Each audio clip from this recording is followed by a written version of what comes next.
বাবা, আমার বাবার একটু বাঁচান জানি আপনারা। বাবার আমার নাই কিছু, মেশিন দিয়ে বাবার কাটিয়ে লাগছে।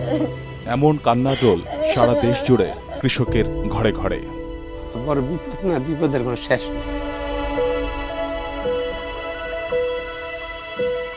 কৃষকের উন্নয়নে নেয়া মেগা প্রকল্প এখন কৃষকের গলার কাটা। এই গাড়ি কিনে একদম খারিত হয়ে গেছে। পুরান মেশিন আপনাদের কিনে নিন। বা আমাকে দেওয়া হয় না।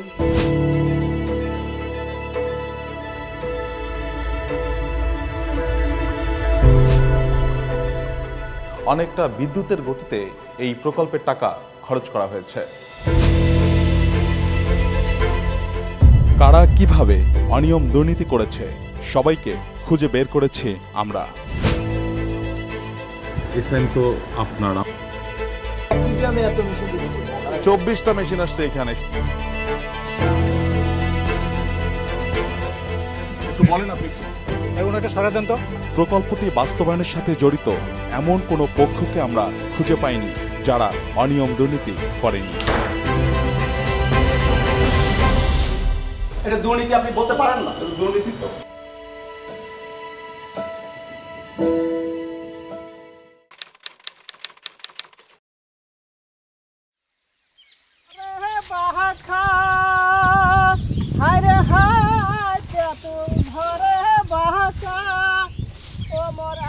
সুর ধরে যে ফসল কাটছেন কৃষাণরা, সেটি আরও এক সপ্তাহ আগেই ঘরে তুলতে চেয়েছিলেন দিনাজপুরের কৃষক অলিউল, কিন্তু সময় মতো শ্রমিক যন্ত্র কোনোটিই পাননি তিনি। উল্টো অপেক্ষায় থেকে 3 দিন আগের ঝড়ে মাঠের সব ধান নুয়ে পড়েছে। মেশিন দিয়ে ধান কাটার জন্য আমি 3 দিন থেকে ওদের পিছে পিছে ঘুরছি। তারা বলতেছে যে এরপর যাবে, এরপর যাবে, এরপর যাবে, কিন্তু তাদের পর আর শেষ হয় না, মেশিন আসে না। 8-10 জন শ্রমিক নিয়েও অলিউলের এই ধান কাটতে সারাদিন লেগে যাবে। কিন্তু যন্ত্র এই ধান শুধু কাটা নয়, মাড়াই ও ঝাড়াই করে দিতে পারে মাত্র আধ ঘন্টায়। মেশিন অনেক ভালো, যেটা দেখলাম কাটছে পাশের জমি, আমার এই যে পাশের জমিও মেশিন দিয়ে কাটছে। লেবার তো পাওয়া যায় না, এখন পাওয়া গেলেও এখন সিরিয়াল চলে, আর মেশিন দিয়ে কাটলেও অনেক সাশ্রয় হচ্ছে দেখা যাচ্ছে। যে কৃষকের এই সাশ্রয়ের কথা বিবেচনায় নিয়ে কৃষি ও কৃষকের উন্নয়নে বিগত আওয়ামী লীগ সরকার ঠিক 15 বছর আগে দেশের কৃষিতে যান্ত্রিকীকরণের উদ্যোগ নেয়। 3 ধাপে 3টি প্রকল্প নেওয়া হয়। প্রথম 2টি প্রকল্পে প্রায় 500 কোটি টাকা খরচ করা হলেও যান্ত্রিকীকরণের চলমান প্রকল্পটিতে খরচ করা হচ্ছে 3000 কোটি টাকারও বেশি। এটি দেশের কৃষিতে সবচেয়ে বড় একক প্রকল্প। আমাদের অনুসন্ধান এই প্রকল্পটি ঘিরে। সহজ করে বললে, এই প্রকল্পের মাধ্যমে সরকার কৃষককে যন্ত্র কিনতে আর্থিক সহায়তা করে। যেমন ধরুন, ধান কাটার এই যন্ত্রটির দাম যদি হয় 30 লাখ টাকা, তাহলে সরকার দিবে 50%, মানে 15 লাখ টাকা। বাকিটা দিবে কৃষক। অর্থাৎ 30 লাখ টাকা দামের এই যন্ত্র কৃষক পাবে মাত্র 15 লাখ টাকায়। সরকারের দেয় এই ভর্তুকির পরিমাণ হাওর ও উপকূলীয় এলাকায় আরও বেশি 70%। অর্থাৎ 30 লাখ টাকা দামের যন্ত্রের জন্য কৃষককে দিতে হবে মাত্র 9 লাখ টাকা, বাকিটা দিবে সরকার।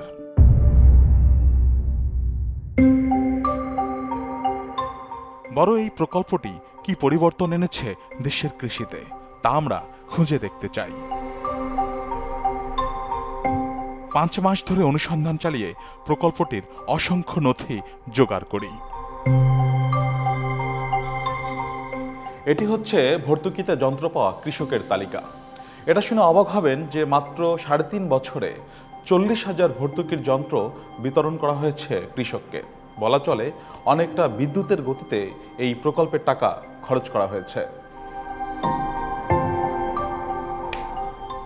ভর্তুকিতে যন্ত্র দেয়া কৃষি সম্প্রসারণ অধিদপ্তরের এই তালিকায় কৃষকের নাম, ঠিকানা, যন্ত্রের নাম, মডেল, ইঞ্জিন, চেসিস সহ সরবরাহকারী কোম্পানিগুলোর নাম ঠিকানাও রয়েছে। মোট 12 ধরনের কৃষিযন্ত্র কিনতে সরকারি সহায়তা দেওয়া হয়েছে কৃষককে। ফসল বোনা থেকে শুরু করে কাটা পর্যন্ত কৃষকের যেসব যন্ত্রের প্রয়োজন হয় সবই আছে ভর্তুকির এই তালিকায়। তবে এগুলোর মধ্যে সবচেয়ে দামি হচ্ছে ধান কাটার যন্ত্র কম্বাইন হারভেস্টার। কৃষকের এই যন্ত্রটির প্রয়োজনীয়তা যেমন বেশি তেমনি চাহিদাও। কোম্পানি ভেদে একটি কম্বাইন হারভেস্টারের দাম 30 থেকে 45 লাখ টাকা। এই যন্ত্রটিকে ঘিরেই আমাদের অনুসন্ধান। কম্বাইন হারভেস্টার বেশি বরাদ্দ গিয়েছে এমন জেলাগুলোর দিকে নজর দেই। তালিকায় থাকা নাম, মোবাইল নম্বর ধরে কৃষকের সাথে যোগাযোগ করি। জাবু মিয়া বলছেন? জি, আমি মোহাম্মদ জারু মিয়া। জারু মিয়া, আচ্ছা, আপনি তো কিশোরগঞ্জ মিঠামাইনের লোক না? আমরা দেখছি আপনি একটা যন্ত্র পেয়েছেন, কম্বাইন হারভেস্টার পেয়েছেন গত বছর জানুয়ারি মাসে। স্যার আমি পাইছি না স্যার। তো আপনি যন্ত্রের জন্য আবেদন করছিলেন? জি করছিলাম স্যার। কত বছর আগে? এটা 2 বছর আগে। যন্ত্র কি আপনি পান নাই? সত্যি? সত্যি স্যার। বিস্মিত হতে হয় এটা জেনে যে এই তালিকায় থাকা অনেক কৃষকের কাছেই যন্ত্র পৌঁছায়নি। আমরা 23টি জেলার প্রায় 400 কৃষকের সাথে কথা বলেছি। বিশেষ করে উপকূলীয় এবং হাওর অঞ্চলের কৃষকদের সাথে এই ঘটনা ঘটেছে বেশি, কেননা এই অঞ্চলগুলোতেই ভর্তুকির পরিমাণও সবচেয়ে বেশি।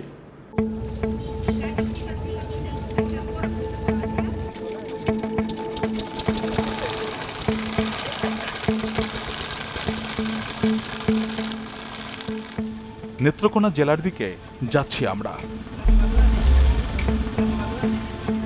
ধান কাটার যন্ত্র কম্বাইন হারভেস্টার সবচেয়ে বেশি বরাদ্দ দেওয়া হয়েছে এই জেলায়। সারা দেশের 11,000 কম্বাইন হারভেস্টারের মধ্যে 900-র উপরে এসেছে নেত্রকোনার 10টি উপজেলায়।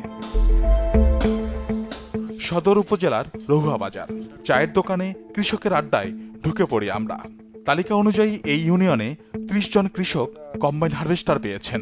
নাম ধরে ধরে কৃষকের খোঁজ করি।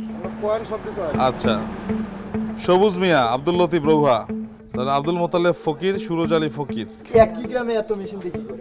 24টা মেশিন আসছে এখানে, শুধু একটা কোম্পানির। আপনি দেখছেন বাড়িতে বাড়িতে কোনো মেশিন আছে? আমরা কোনো বাজে দেখেন, আমরা যে কথা বলতেছেন। ভাই আমি এলজিডি চাকরি করি, ল্যাবরেটরি সহকারী। জি জি। আমাদের এই ধরনের মেশিনগুলো আসছে, কৃষকের ঘরে মেশিন আছে, আমরা দেখি না এই পর্যন্ত। কৃষকদের কথার সত্যতা খুঁজতে বাড়ি বাড়িও যাই। সরকারি সহায়তায় ধান কাটার যন্ত্র পাওয়া কৃষকদের খোঁজ করি। তালিকার সাথে জাতীয় পরিচয়পত্র মিলিয়ে যাচাই করি। আপনার ন্যাশনাল আইডি কার্ড আছে না? জাতীয় পরিচয়পত্র নিয়ে আসুন তো একটু। তালিকায় থাকা এই রিপা আক্তারের নামে একটি কম্বাইন হারভেস্টার বরাদ্দ দেওয়া হয়েছে। আপনার নামে যে যন্ত্র বরাদ্দ হয়েছে এটা আপনি জানেন? না, আমি আগে জানতাম না। আপনি কি যন্ত্রের জন্য আবেদন করছিলেন? আমি করি না, আমি বলতে পারি না। রিপা আক্তারের স্বামী হচ্ছেন এই হবি রহমান। তার নামেও আরেকটি কম্বাইন হারভেস্টার বরাদ্দ হয়েছে, যদিও হবি পেশায় একজন রাজমিস্ত্রি। আমি হাসপাতালে কাজ করতেছি। হাসপাতালে কাজ করার পরে আপনার গেছে 4-5 জন লোক গেছে। হ্যাঁ, যাই বলছে আপনার নামে 2টা মেশিন আছে, আপনি মেশিন দিয়ে সিগনেচার রাখছি। সাধারণ 10-12 দিন পরে আইসা আবার মেশিন নিয়ে গেছে। যে বাদ পড়েনি জ্বালানি কাঠের ব্যবসা করা এই ব্যক্তিও। তার নামেও তুলে নেওয়া হয়েছে একটি ধান কাটার যন্ত্র। আমি আবেদন করছিলাম, করার পরে আমাকে বাদে পরে যাওয়ার পরে কইছে না এটা হইছে না। তো হইছে না তো বাদই, আমি ট্রিটমেন্টে বাড়িতে বসে গেছি। বাদে যে শুনতে পারলাম যে রোজার মাসে যে আমার নামে মেশিন বরাদ্দ হয়েছে। এভাবে বাড়ি বাড়ি ঘুরে উপজেলাটিতে বরাদ্দ দেয়া 174টি কম্বাইন হারভেস্টারের মধ্যে কমপক্ষে 70টির অস্তিত্ব খুঁজে পাইনি আমরা।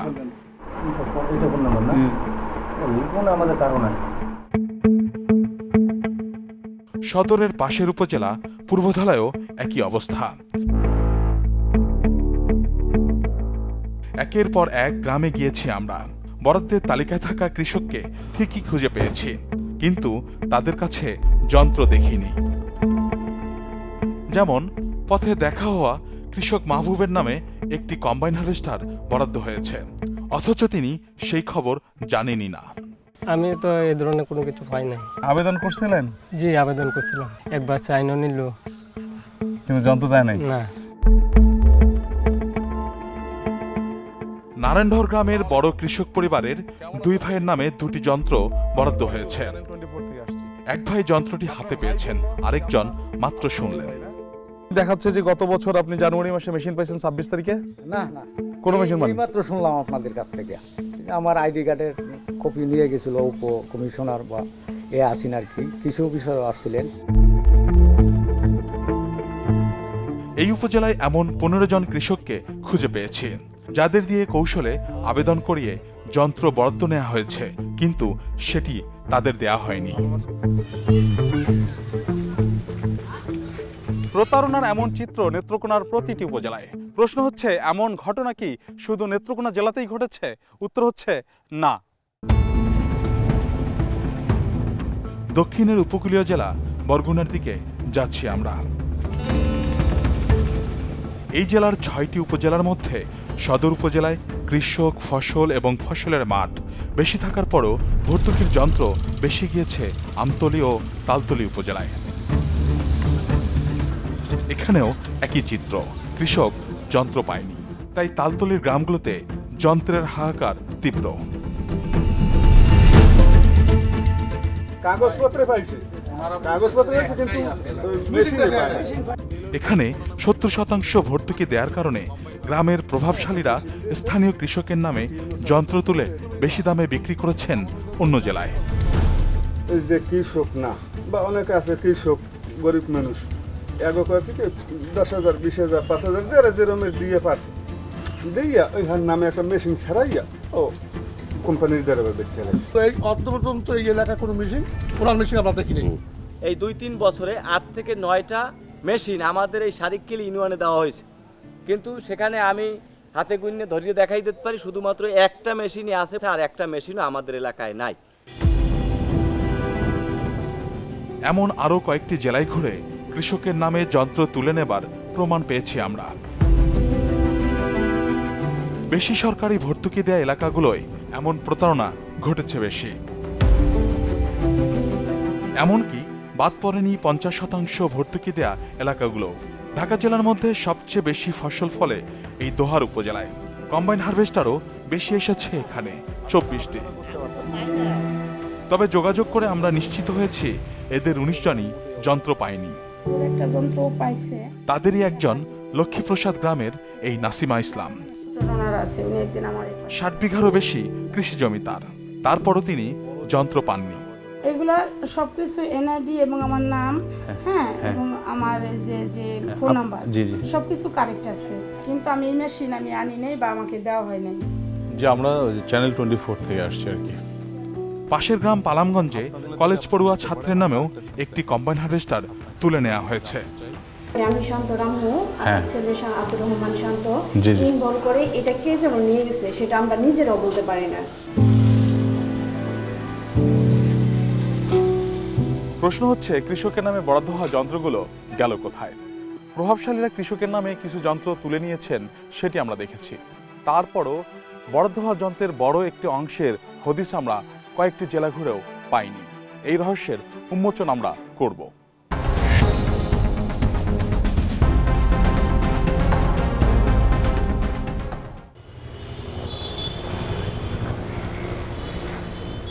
রাজধানীর খামারবাড়ি। এই কৃষি সম্প্রসারণ অধিদপ্তরের অধীনে পরিচালিত হয় সমন্বিত ব্যবস্থাপনার মাধ্যমে কৃষি যান্ত্রিকীকরণ প্রকল্পটি। 5 বছর মেয়াদী এই প্রকল্পটি গেল 4 বছরে 3 জন প্রকল্প পরিচালকের অধীনে চলেছে। সবচেয়ে বেশি সময় ধরে ছিলেন তারিক মাহমুদুল ইসলাম।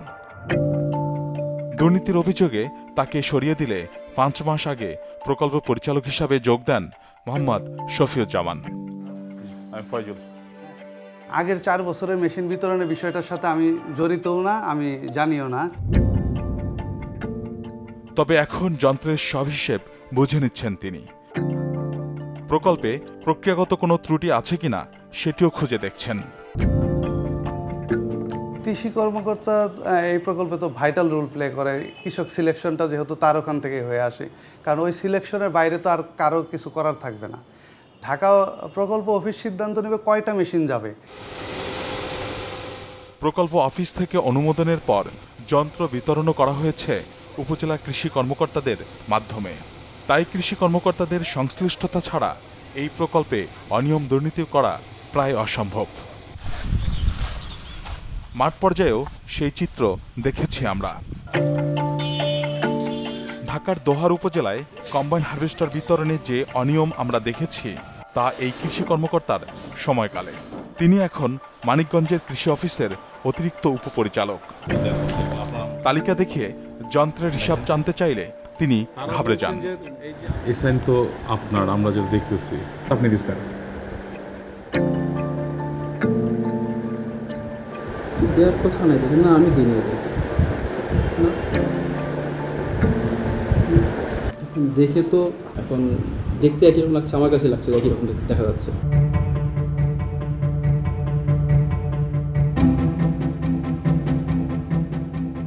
খুলনার উপকূলীয় উপজেলা কয়রায় ৪৫টি কম্বাইন হারভেস্টারের মধ্যে ২১টির কোনো হদিস পাইনি আমরা। তালিকা ধরে যোগাযোগ করেও কৃষককে খুঁজে পাইনি। তবে যন্ত্র বিতরণে অনিয়ম করা কয়রার সেই কৃষি কর্মকর্তাকে খুঁজে পাই পাশের উপজেলা পাইকগাছায়। যন্ত্র দেয়া কৃষকদের বাড়ি বাড়ি নিয়ে যেতে বললে তিনি রাজি হননি। এই যন্ত্রগুলো দেখেন তো, এগুলো তো আপনি তো আপনার মতো করে ডিস্ট্রিবিউট করছেন। তালিকা ধরে কৃষকদের ফোন দিতে বলি। আপনি কয়রা থেকে কোনো মেশিন নিয়েছেন নাকি?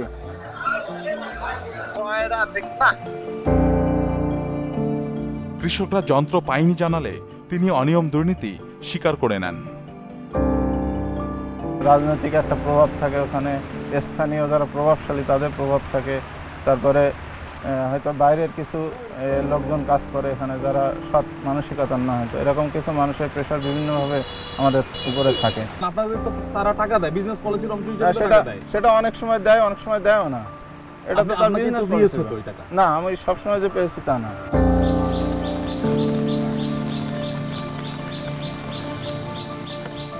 এই প্রকল্পটির দুর্নীতির মাত্রা বুঝতে হলে নজর দিতে হবে যন্ত্র বিতরণ প্রক্রিয়ার দিকে।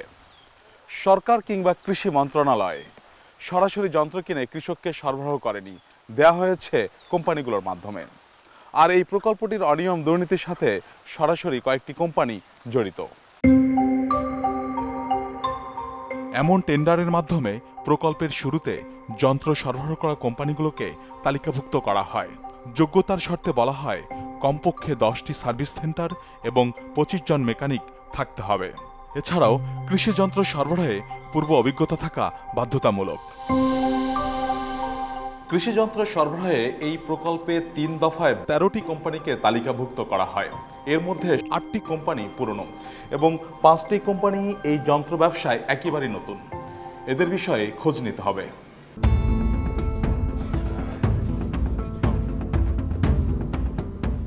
যৌথ মূলধন কোম্পানি ও ফার্মসমূহের নিবন্ধক বা আরজিএসসিতে তালিকাভুক্ত কোম্পানিগুলোর খোঁজ করে আমরা 2টি কোম্পানির মালিকানা ও নিবন্ধনের নথি জোগাড় করি।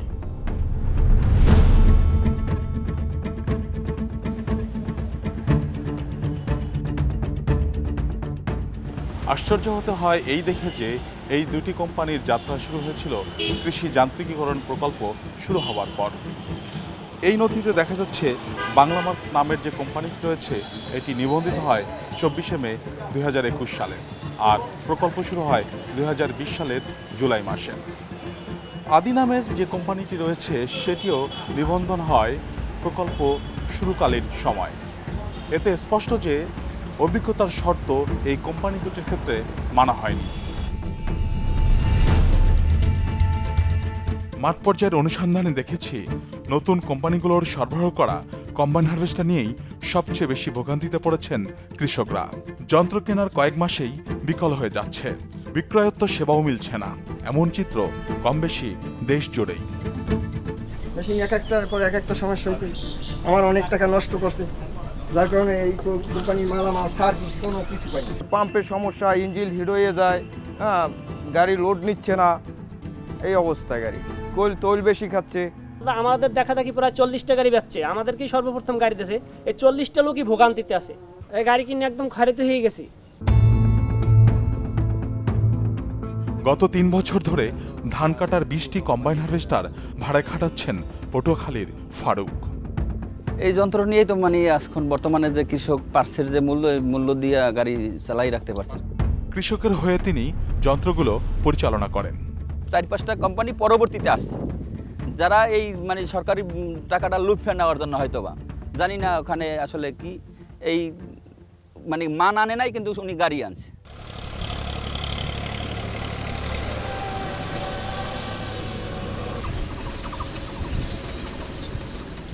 কোম্পানিগুলোর সাথে দেন দরবার করতে দিনাজপুরে হারভেস্টার সমিতি করেও কুল কিনারা করতে পারছে না যন্ত্র নেয়া কৃষকরা। দিনাজপুরে 13টা উপজেলা, একটা উপজেলায় আমরা প্রায় 8টা থেকে 9টা কম্বাইন হারভেস্টার দেখেছি যেগুলো পুরোপুরি বিকল হয়েছে, পুরোপুরি বিকল। এগুলো এই সিজনে চলবেই না। একটা উপজেলায় যদি আপনার 8টা-9টা থাকে, বাকি উপজেলাগুলো ক্যালকুলেশন করেন, এত তো আমাদের পক্ষে দৌড়ঝাঁপ করা সম্ভব না।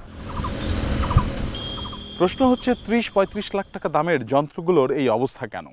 বাংলা মার্কের এই মডেলটি নিয়ে কৃষকরা সবচেয়ে বেশি ভোগান্তিতে আছেন। তারা বলছেন এই যন্ত্রের মান ভালো না। আসলে কি তাই? আমরা যাচাই করতে চাই।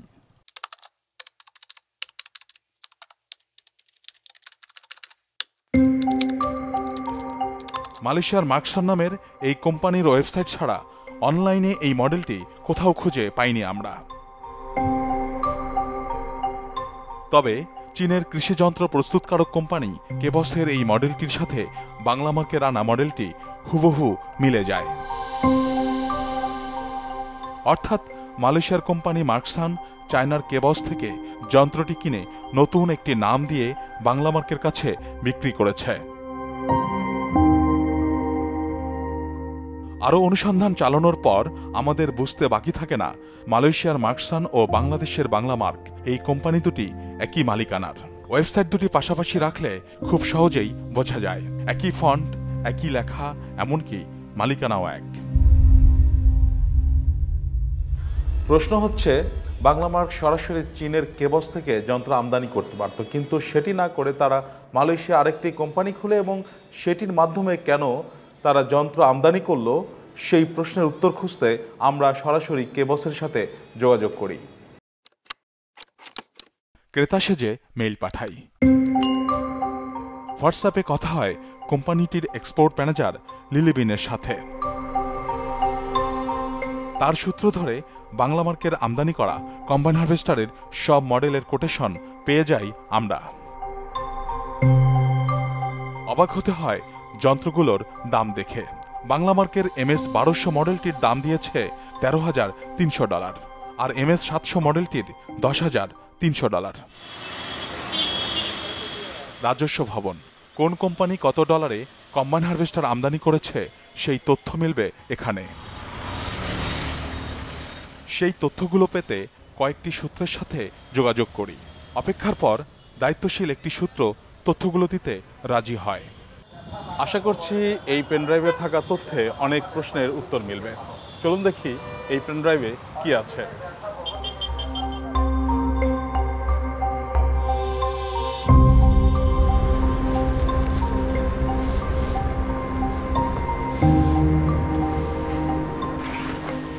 তেরোটি কোম্পানি কবে, কখন, কত দামে কম্বাইন হারভেস্টার আমদানি করেছে তা মডেল ধরে এই তালিকায় রয়েছে। আমাদের চোখ বাংলা মার্কের MS 1200 মডেলটির দিকে। সবশেষ গেল বছরের ডিসেম্বরে আমদানি করা এই মডেলটির দাম পড়েছে $11,800। 109 টাকা ডলার প্রতি রেটে যন্ত্রটির দাম পড়ে মাত্র 13 লাখ টাকা।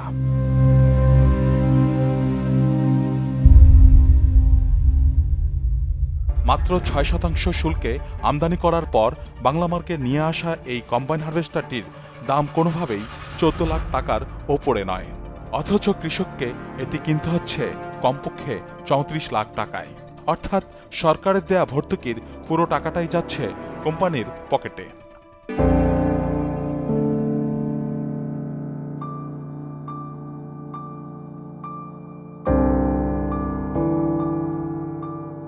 রাজস্ব বিভাগের এই যন্ত্র আমদানি তালিকা ঘাঁটতে গিয়ে বড় ধরনের দুর্নীতির খোঁজ পেয়েছি আমরা।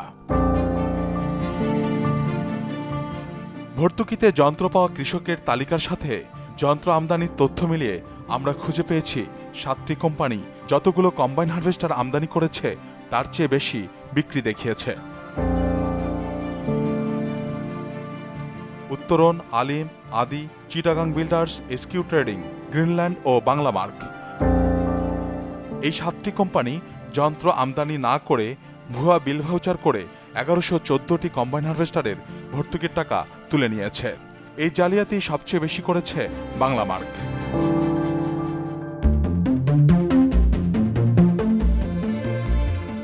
এসব নিয়ে কথা বলতে রাজধানীর বাড়িধারায় বাংলা মার্কের অফিসে যাই।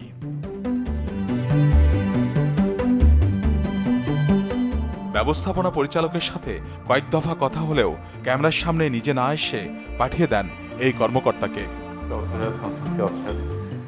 আমরা ওই মার্কসানকে অর্ডার দিই, মার্কসান হলো চায়না থেকে আমাদেরকে ওই ফ্যাক্টরিগুলো থেকে শিপমেন্ট করে দেয়। মার্কসানের মালিককে? মার্কসানের মালিক আমি আসলে ঠিক বলতে পারি না। আপনি বলতে পারেন না? মার্কসানের মালিক এবং বাংলা মার্কের মালিক তো একজন, এটা আমার ধারণা। আপনার ধারণা নাই? না আসলে আপনি একটু ওয়েবসাইটে ঢোকেন। ওয়েবসাইটে ঢুকবো। ভুয়া বিল ভাউচার করে 250 কম্বাইন হারভেস্টারের ভর্তুকির টাকা তুলে নেয়া আদি এন্টারপ্রাইজকেও প্রশ্নের মুখে ফেলে। আমাকে 2টা কোম্পানির নাম বলেন, আমি এখানে দেখবো, ডেটাটা এখনই দেখবো। আপনার চাম্পা এবং এই ডাটা তো এই মুহূর্তে আমার কাছে হতে আমার কাছে আছে, নাম বলে আমি এখানে বের করে। আচ্ছা আচ্ছা, এইটা আমার হয়তো দেখতে হবে। তবে আমরা খুঁজে পেয়েছি 70% ভর্তুকিতে অতিরিক্ত যন্ত্রগুলো বিক্রি দেখানো হয়েছে। অর্থাৎ 1114টি কম্বাইন হারভেস্টারে 7টি কোম্পানি হাতিয়ে নিয়েছে সরকারি ভর্তুকির প্রায় 250 কোটি টাকা।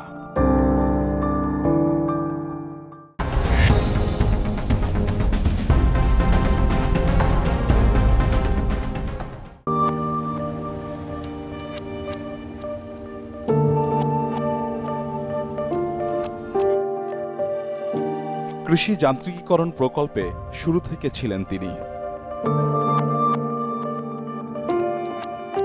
প্রকল্প অফিস ঘিরে কিভাবে অনিয়ম দুর্নীতি হয়েছে প্রত্যক্ষ করেছেন। নাম, পরিচয়, কণ্ঠ গোপন করার শর্তে তিনি সেই সব তথ্য নথি ফাঁস করতে রাজি হন। উপজেলা পুনর্বাসন কমিটি যখন তালিকা পাঠাইছেন তখন এই তালিকাগুলো যাচাই বাছাই করার দায়িত্ব হলো প্রকল্প কর্মকর্তাদের। তো এই পিডি প্রকল্প কর্মকর্তা মনিটরিং অফিসার যারা আছেন তাদেরকে নিষ্ক্রিয় করে রেখেছেন।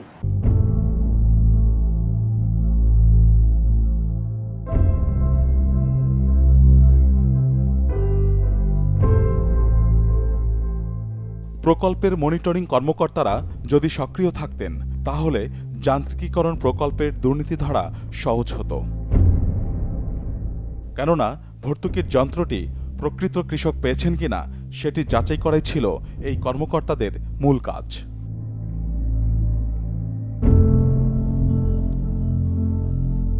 কিন্তু প্রকল্পটিতে এই মূল্যায়ন কখনোই তাদের করতে দেয়া হয়নি। আমরা নিজেও চেয়েছি যে মেশিন যখন যাবে সেটা আসলেই যাচ্ছে কিনা সেটা হচ্ছে আমরা যাচাই বাছাই করে দেই, কিন্তু সেটা তো আমার পর্যন্ত আসেনি। ফিল্ডে যন্ত্র বিতরণ সংক্রান্ত বিষয়গুলোতে আমি খুব বেশি একটা যাওয়ার সুযোগ হয়নি আমার। কেন সুযোগ হয়? সুযোগ হয়নি বলতে আমি কার কাছে যন্ত্র গিয়েছে, আমি তো বিলই তো আমার কাছে আসেনি, আমি তো বিল দেখে তো আমি যন্ত্র চেক করতে যাব। যন্ত্র বিতরণ যদি অনিয়ম হয়ে থাকে এর দায়ভার তো আমরা কোনোভাবে নিব না, কারণ আমরা এই বিল যাচাইকরণ প্রক্রিয়ার সাথে জড়িত না। আমরা কেন এই দায়ভার নিব? আমরা তারেক স্যারের আমল টোটালটাই নিষ্ক্রিয় ছিল।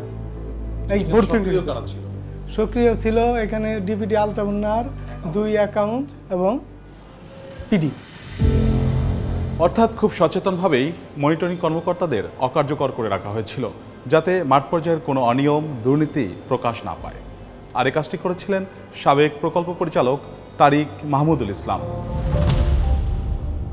এবার নজর ফেরানো যাক আরেকটি গুরুত্বপূর্ণ কমিটির দিকে। কারিগরি এই কমিটির কাজ হচ্ছে যন্ত্র সরবরাহের জন্য যোগ্য কোম্পানিকে তালিকাভুক্ত করা এবং তাদের সরবরাহ করা যন্ত্রের মান ও বাজার দর যাচাই করে ভর্তুকির পরিমাণ নির্ধারণ করা। যন্ত্রের ভর্তুকির মূল্যায়নটা হয়েছে কারিগরি কমিটির দ্বারা, কিন্তু যন্ত্রের যে মূল্য নির্ধারণ হয়েছে কোম্পানির নিজের ইচ্ছা মতো। দাম এটা যাচাই বাছাই করে নাই, সবাই সুবিধা পেয়েছে বিদায় কিন্তু এটা যাচাই করতে যায় নাই। কারিগরি কমিটির সদস্যরা কোম্পানিগুলোর আতিথেয়তায় যন্ত্র পরীক্ষার নামে দফায় দফায় সফর করে নিম্নমানের কম্বাইন হারভেস্টার কৃষকদের হাতে বেশি দামে তুলে দেওয়ার সব পথই তৈরি করেছেন। আপনি যদি 100 জনের মালিকের কাছে ফোন দেন, অন্তত 90 জন মালিক এই যে 4-5টা কোম্পানি যে পরবর্তীতে আসছে, মানে মান আনে নাই কিন্তু উনি গাড়ি আনছে। সবাই শ্রেণীর লোকই লাভবান, কিন্তু যে গাড়িটা কিনছে সে ধ্বংসের অবস্থায়। তার জীবনে আর এরকম সরকার যদি কোনো বলে যে আমি এই ভর্তুকি সেই ভর্তুকি, এই ভর্তুকির নাম শুনলে আর কোনো দিন মানুষ আর মনে হয় না যে এই দিকে মানুষ কৃষক কোনো কাজে পাও বাড়াইবে।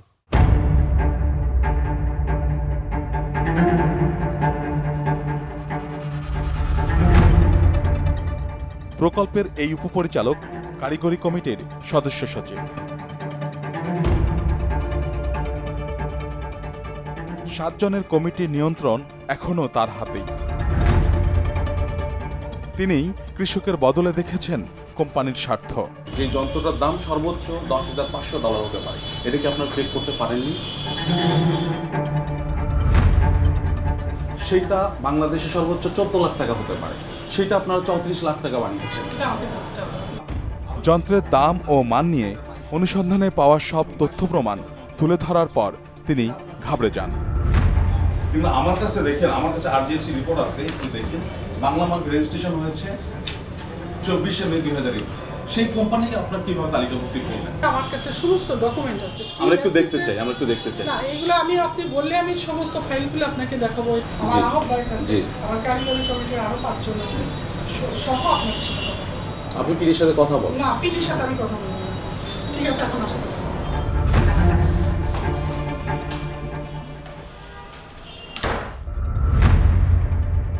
প্রকল্পটির এই মূল্যায়ন প্রতিবেদনটি দেখুন।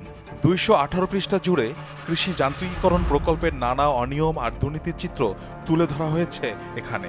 গেল বছর এই মূল্যায়নটি করেছে পরিকল্পনা মন্ত্রণালয়ের বাস্তবায়ন পরিবীক্ষণ ও মূল্যায়ন বিভাগ।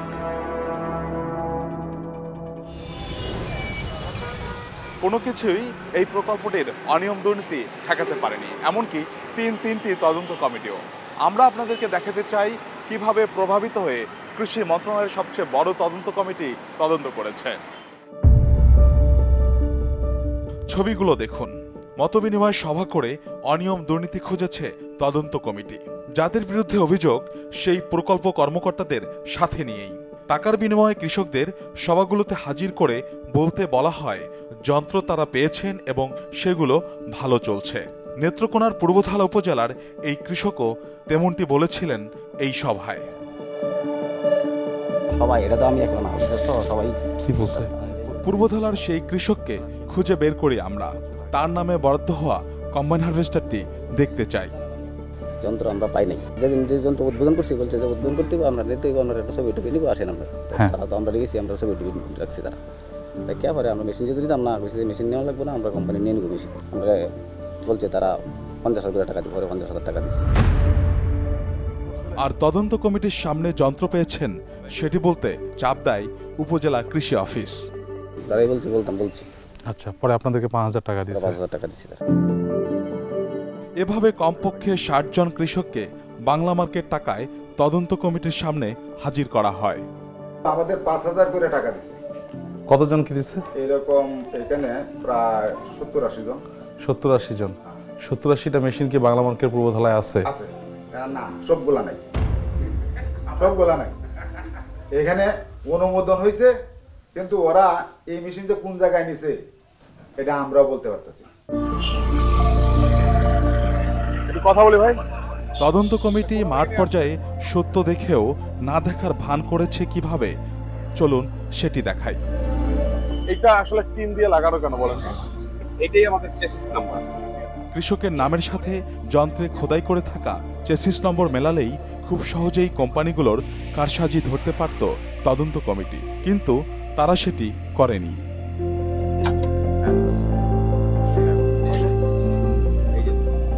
দেখেন, এক মেশিনের 2টা চেসিস নাম্বার। এই চেসিসের নাম্বার হচ্ছে আপনার শুরু হয়েছে CF 23-16-404, আর এইটা এই চেসিস এর নাম্বার হচ্ছে আপনার 22016404। মানে এইটা হচ্ছে 23 দিয়ে শুরু, এটা হচ্ছে 22 দিয়ে শুরু। দুইটা চেসিস নাম্বার কিন্তু আলাদা, দেখছেন আপনি?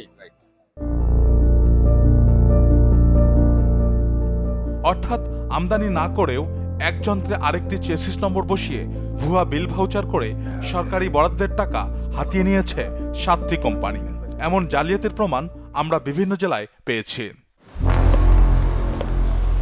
অথচ মন্ত্রণালয়ের সেই তদন্ত কমিটির প্রধান অতিরিক্ত সচিব শাহ হেলাল উদ্দিন প্রকল্পে তেমন কোনো অনিয়ম দুর্নীতি খুঁজে পাননি।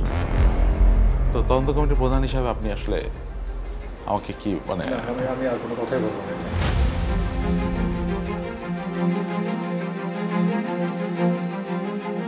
তদন্তে দুর্নীতি খুঁজে পাননি নাকি খুঁজতে চাননি, এমন প্রশ্নের উত্তর জানতে কয়েক দফা শাহ হেলাল উদ্দিনের সাথে যোগাযোগ করা হয়। এখন কথা বলবো না। কখন বলবেন? পরে। কারণ হচ্ছে আপনার এটা নিয়ে অভিযোগ আছে যে আপনার এই তদন্ত পর্যন্ত ভুয়া প্রতিবেদন দিয়েছেন আপনি, একটু বলেন আপনি। ওনাকে সরা দেন তো। আপনি কথা বলবেন না? আমি এখন কথা বলবো না। কখন কথা বলবেন? আপনি এইভাবে আসছেন কেন এখানে? না, আপনার কাছে এসেছিলাম তো।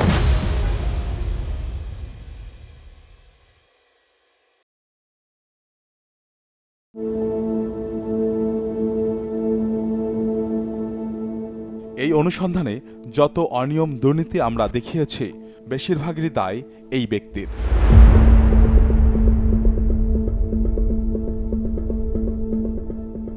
তিনি যান্ত্রিকীকরণ প্রকল্পটির সাবেক পরিচালক তারিক মাহমুদুল ইসলাম।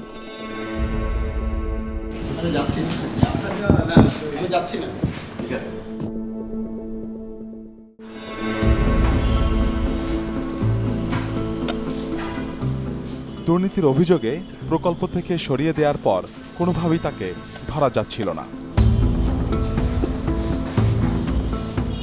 ছুটির দিনে অডিট কমিটির সামনে হাজির হবেন এমন খবরে আমরা উপস্থিত হই খামার বাড়িতে।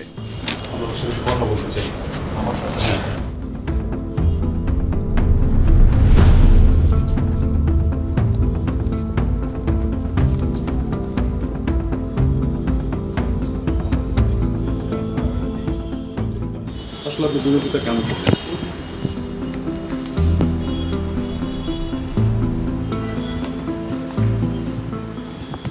দুর্নীতি কেন করলাম আমার জানা মতে কোনো দুর্নীতি হয় না। আপনি কোনো দুর্নীতি করেন না? এখানে স্টেট কমিটির কোন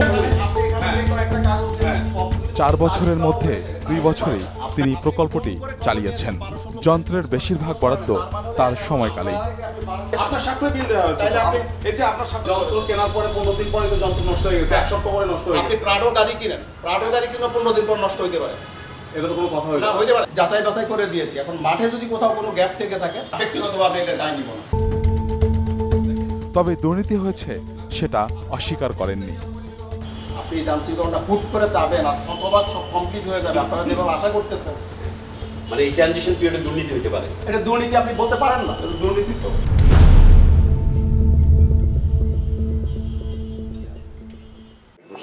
জেলায় আমরা হচ্ছে কৃষি সম্প্রসারণ অধিদপ্তরের সদ্য দায়িত্ব নেয়া এই মহাপরিচালকের সামনে যান্ত্রিকীকরণ প্রকল্প নিয়ে করা অনুসন্ধানের ফলাফল তুলে ধরি।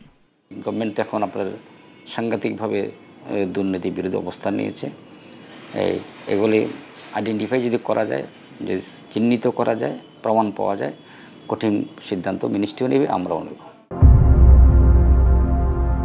পারস্পরিক যোগসাজশে দুর্নীতির একটি বড় উদাহরণ এই কৃষি যান্ত্রিকীকরণ প্রকল্প। যাদের উন্নয়নের জন্য প্রকল্পটি নেওয়া হয়েছে, সেই কৃষক ছাড়া লাভবান হয়েছেন বাস্তবায়নের সাথে জড়িত কর্মকর্তা ও কোম্পানিগুলো।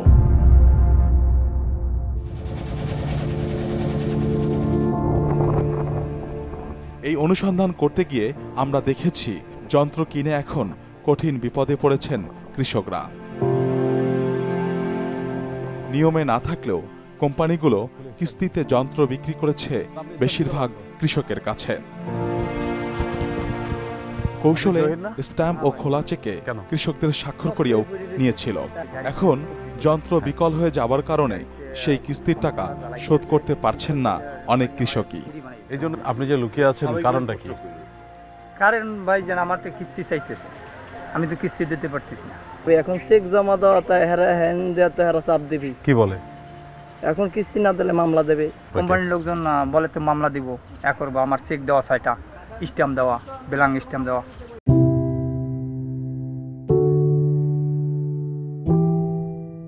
এই প্রদীপ শিয়ালির অবস্থা আরো করুন। সহায় সম্বল বিক্রি করে বাংলা মার্কেট যে কম্বাইন হারভেস্টার নিয়েছিলেন সেটি এক মৌসুমও ঠিকমতো চলেনি, তাই কিস্তির টাকাও শোধ করতে না পারায় যন্ত্রটি কেড়ে নিয়েছে কোম্পানি।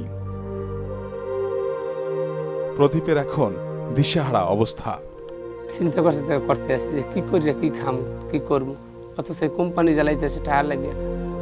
এই তো ফোন দিতে আছে খালি যে এই টাকা দাও আইতে আসি, টাকা দেওয়া লাগবে, অথচ মেশিন থেকে টাকা দেবো কি দিয়ে এখন টাকা দিলে জমি বেচতে দেওয়া লাগে। আর জমি যদি বিক্রি করি হ্যাঁ আমরা খামো কি, এই বাচ্চা কাচ্চা লেগে খামো কি? বড় বিপদ না, বিপদের কোনো শেষ নেই।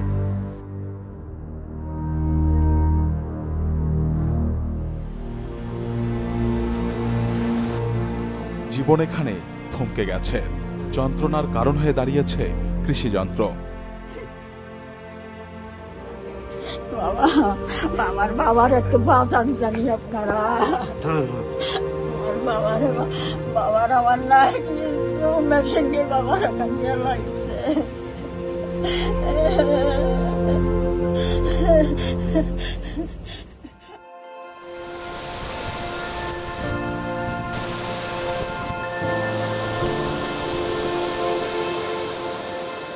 সংস্কারের যে ঢেউ এখন দেশে লেগেছে তাতে কৃষি বা কৃষককে খুঁজে পাওয়া যায় না। তাদের উন্নয়নের নামে নেয়া প্রণোদনা কিংবা ভর্তুকিতে সবসময় ছিল অবহেলিত, উপেক্ষিত।